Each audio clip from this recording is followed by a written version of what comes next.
ಇದೆ. ಅಮೆರಿಕದಲ್ಲೂ ಭ್ರಷ್ಟಾಚಾರ ಇದೆ, ಲಂಚ ಇಲ್ಲ. ಏನ್ ಡಿಫ್ರೆನ್ಸ್ ಇರಬೇಕು? ಭ್ರಷ್ಟಾಚಾರ ಲಂಚ ಅಂದ್ರೆ ವ್ಯತ್ಯಾಸ ಏನು ಅಂದ್ರೆ, ಭ್ರಷ್ಟಾಚಾರದಲ್ಲಿ ಫಲಾನುಭವಿ ಮತ್ತು ಅದನ್ನ ಮಾಡ್ಕೊಡೋನು ಇಬ್ರು ಸೇರ್ಕೊಂಡಿರ್ತಾರೆ. ಅಕ್ರಮ ಮಾಡುವಂತವನು, ಅಕ್ರಮ ಲಾಭ ಪಡ್ಕೊಳ್ಳುವಂತವನು, ಅಕ್ರಮ ಲಾಭ ಮಾಡ್ಕೊಡುವಂತವನು. ಇವಾಗ ನಂದು ಇಲ್ಲೊಂದು ಏರಿಯಾ ಇದೆ, ಒಂದು ಸರ್ಕಾರಿ ಕೆರೆ. ಆ ಸರ್ಕಾರಿ ಕೆರೆನಲ್ಲಿ ನಾನು ಒಂದಷ್ಟು ಹಾಕೊಂಡ್ಬಿಟ್ಟೆ, ಜಾಗ ಕಾಂಪೌಂಡ್ ಹಾಕೊಂಡ್ಬಿಟ್ಟೆ. ಹೋಗಿ ಏನು PDO ಹತ್ರನೋ ಇನ್ಯಾವನ ತಹಸೀಲ್ದಾರ್ ಹತ್ರನೋ ಒಂದು ಕೋಟಿಗೆ ಬುಕ್ ಮಾಡ್ಕೊಂಡೆ. ನನಗಿದು ಮಾಡ್ಕೊಟ್ಬಿಡು ಅಂತೇಳಿ ಅವನು ಒಂದು ದಾಖಲೆ ಸೃಷ್ಟಿ ಮಾಡ್ದ. ಅವನಿಗೊಂದು 50 ಲಕ್ಷ ಕೊಟ್ಟೆ. ಆ ಕೋಟಿ ರೂಪಾಯಿ ಬೆಲೆ 50 ಲಕ್ಷ ಲಂಚ ಕೊಟ್ಟೆ. ಇನ್ನು ಈಗಲೂ 50 ಲಕ್ಷ ನನಗೆ ಉಳಿತಲ್ಲ. ನಾನು ಮಾಡಿದ್ದು ಅಕ್ರಮ, ನನಗೆ ಅಕ್ರಮಕ್ಕೆ ಸಹಾಯ ಮಾಡ್ತಿರೋನು ಭ್ರಷ್ಟ. ಲಂಚ ಅಂದ್ರೆ ಬಹಳ ಸರಳವಾದದ್ದು.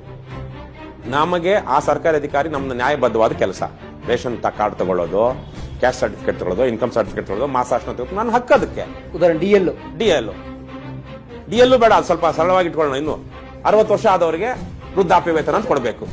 60 ವರ್ಷ ನಂದು ಆಧಾರ್ ಕಾರ್ಡ್ ತಗೊಂಡೋದೆ, ಸ್ವಾಮಿ 60 ವರ್ಷ ಆಗಿದೆ ನನಗೆ ಕೊಡಿ ಕೊಡೋದಿಕ್ಕೆ ಅಂತ ಅವ್ನು ಇಟ್ಕೊಂಡಿರೋದು. ನಾವು ಅವನು 1000 ರೂಪಾಯಿ ಕೊಡ್ಬೇಕು ಅಂದ. ಅದು ಲಂಚ. ನಮ್ಮ ನ್ಯಾಯಬದ್ಧವಾದ ಕೆಲಸವನ್ನ ಮಾಡ್ಕೊಡೋದಿಕ್ಕೇನೆ ದುಡ್ಡು ಕೇಳ್ತಾ ಇದ್ದಾನಲ್ವಾ, ಅದು ಲಂಚ.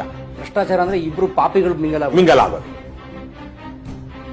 ಲಂಚವನ್ನ ಸುಲಭ ನಿಲ್ಲಿಸೋದು, ಭ್ರಷ್ಟಾಚಾರವನ್ನು ನಿಲ್ಲಿಸೋದು ಕಷ್ಟ.